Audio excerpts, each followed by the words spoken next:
Sarah Lyon, and I am an artist, and I also teach photography at a local college.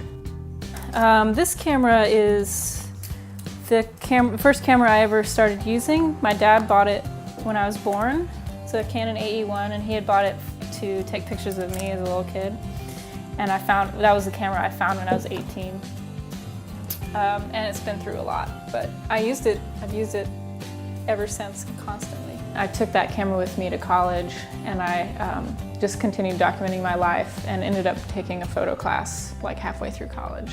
I first started riding motorcycles when I was living in Ohio. A friend of mine, Chad, he had an old Kawasaki, I think it was, and he would take me out on the back of his bike through the countryside.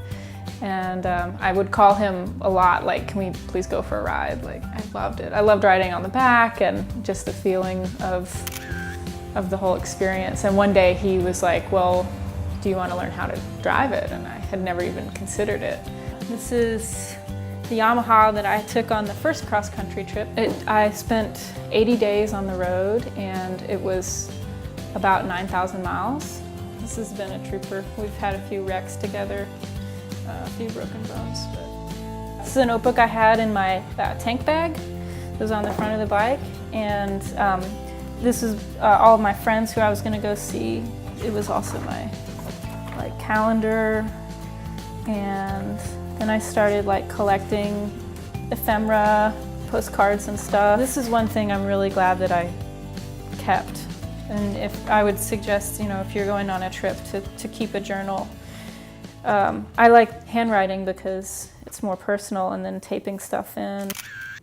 The Female Mechanics calendar came about through my own experiences working as a trim carpenter and a mechanic and working on my own bikes. When I bought my first bike when I was 19 or 20, I bought the wrench and the manual to teach myself how to change the oil. I didn't really know any other women who did that kind of stuff.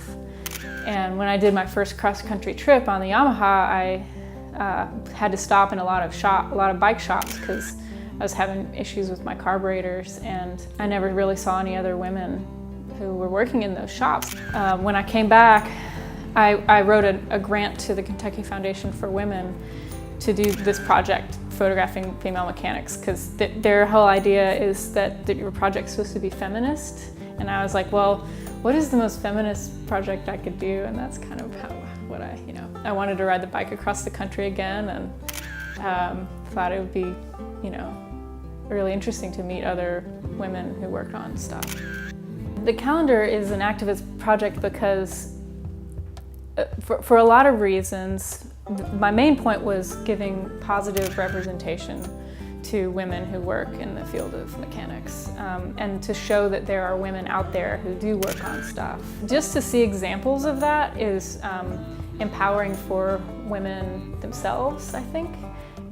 Just to see other women who work who work that way. And then it's also good for men to see that women out there exist like that. And then I realized that I started getting feedback from schools around the country, a lot of technical schools, and they wanted the calendars for their classes so that younger women would be inspired to see that, oh wait, this is a possible career path.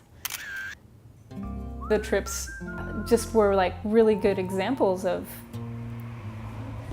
having the strength and the confidence to go out there and do something that you wanted to do without having those echoes of people saying no, you can't do that, no, you're gonna get hurt, somebody's gonna take advantage of you, you just have to, go out there and do it. And that's one thing that I think was really important about the trips, and documenting them, and trying to put it out there. Just an inspiration for women and for men, for anyone really, just to go and do, follow your dream. Yeah.